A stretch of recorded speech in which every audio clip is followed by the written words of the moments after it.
Was that 10 seconds? So our goal for Max is to press more, to not point up all. Knees go low, low. Great start though. That's what we want to see. Go a little more crazy at the start. It's very good to be steady and conservative when you are a good starter. We're not there yet. So I don't want to squash your strength, but we do got to be a little more aggressive at the starts now just to get us going. Your starting style is going to be outstanding as we improve boat handling. So it's painfully light for the last race on Saturday, and that's good for us. We got to learn how to sail through fleets in this. This is actually where you can have a huge advantage on people in the saddle. So Preston should be looking for any wind at all and any header at all and tack. Max, good. His mainsail's looser. He should be heeling to leeward though. And he still has his vang on a little, which is okay. We're trying the vang on for him slow with a looser main sheet. Okay, so Preston looks like he's a little bit lifted, so Max should slow down a little and then head up, and he'll have a lane on Joey. So Max just got a good lane. There's Anton. He should be heeling to leeward. Very good. Loose sail. Now he's just got to get moving here. He should be heeled to leeward.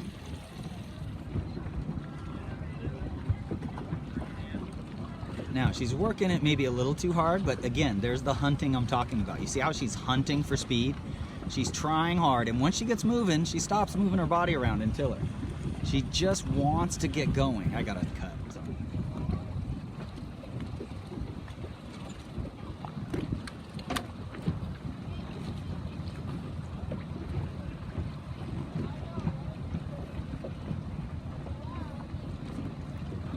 So, summing up today, difficult day when it gets this light.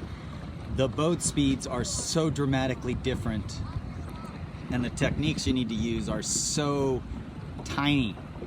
So you can be doing one little tiny thing wrong and lose 30 or 40 seconds very quickly in a Naples saddle. So we've just got to get better in light air. Some of us just going to have to figure out how, when it gets really light, how to sail that boat faster. And there we go. That's our goal for tomorrow too. All right, I got some good music for my video. Look at that first.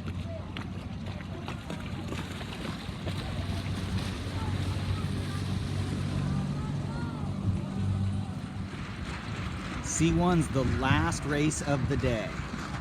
Here's Taylor set up very close to the pin with 30 seconds to go.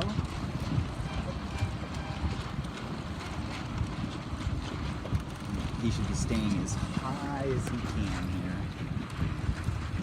Now the problem with the left side of the course here is those boats are creating a lot of bad air, the anchored boats over there. And Maddie's doing what we wanted her to do, which is start more in the middle. Her telltales are hanging though. See, that's the problem. We gotta ease out the sail a little and get that telltales working.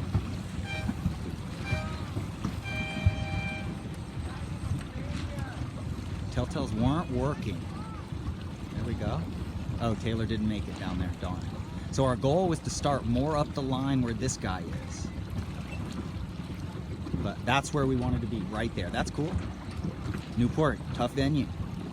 Right, goals this race are to sail a little bit more heeled to leeward, especially in the light spots. Good comeback here by Taylor. He's had not a great start, but he's already in the top 10 or 12. So he's crossing that guy, those two, that one, that one, that one, that one. So, nice work. So we're trying to heel to leeward a touch more. That digs in the leeward chine of the boat, that sharp edge of the leeward side of the boat. Oh, that was a big header. If he didn't have somebody ducking him right there, he would have just rolled right into attack there.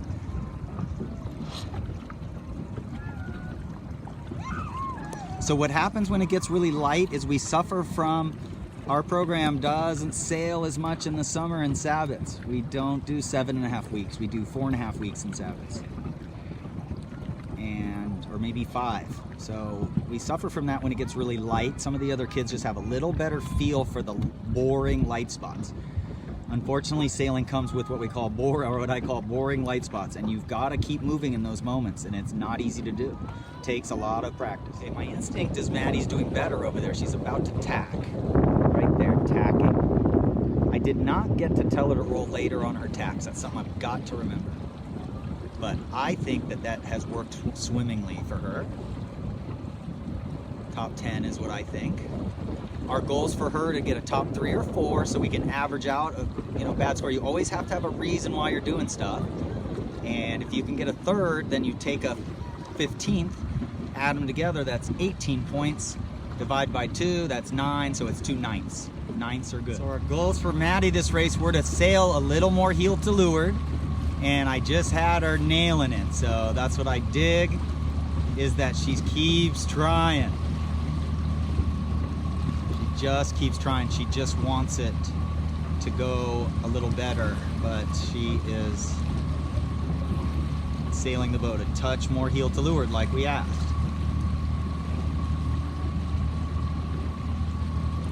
And if we can just get a good race in here, we finish mid-fleet in this regatta. We just got to find a way to break out of this mid-pack mode. We will. Now her tactic right now is to keep going, get on the wind and get moving here, and then let go of the tiller. I gotta get them to do that more. We're oversteering with our rudders a lot. I haven't talked to them about that in a while. You start the tack with a trim of the main sheet 1/2 inch, 1 inch, and letting go of the tiller. That starts the boat turning. Looking perfect. Looking perfect. We gotta find a way now to find these couple of feet, so we gotta find just that little couple feet so we don't have to duck people quite so much. There we go. Nice.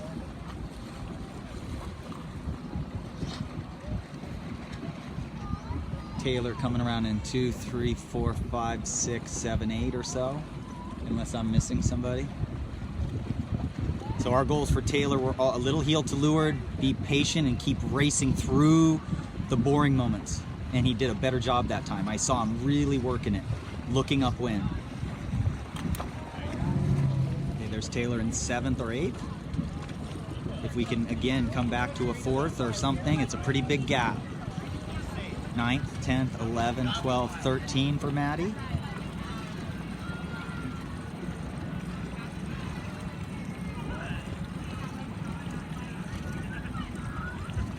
Hit the mark, so that was a good circle.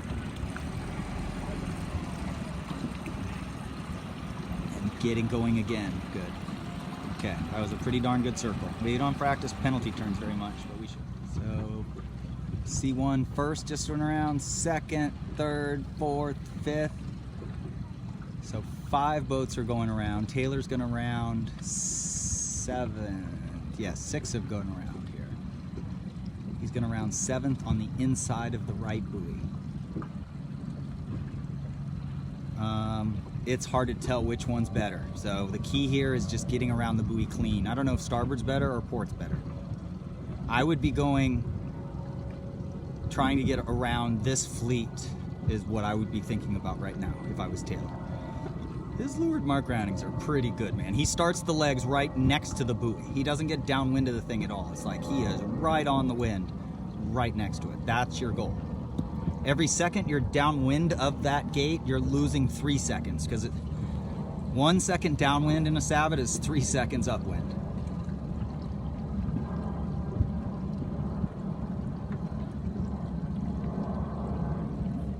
Last upwind leg, C1 fleet. Last race for Saturday. Here's Taylor in 2nd, 3rd, 4th, 5th, 6th, 7. So he's lost a little distance. 8th. He's just going a little too close to the wind. He should tack again. I think port. There we go. Now he's moving. He's a little under trimmed. We need a little flat. Yep, there we go. Just going a little too high. Again, it's a game of millimeters, and right now we're just that 1 inch too high. There's Maddie going across in about 10th, just rocketing. See how lifted she is? Starboard is just going straight up the bay. Oh, don't let the main out. I gotta get to work on that. Keep the main in on the tacks, and then ease it as you roll. You roll, as you feel the boat tipping over, ease it out. Then as you flatten, you start clicking it back in. Oh, Maddie just nailed another shift, so she was well behind Taylor, but she hit 2 wind shifts. This shows you how hard this is. This is where some kids are doing better than others. They have a more natural feel for which tack is taking them up the bay better. And it's been hard, so she's right back in this race. She's gonna be very happy if she can come back to a top 10 after doing a penalty turn.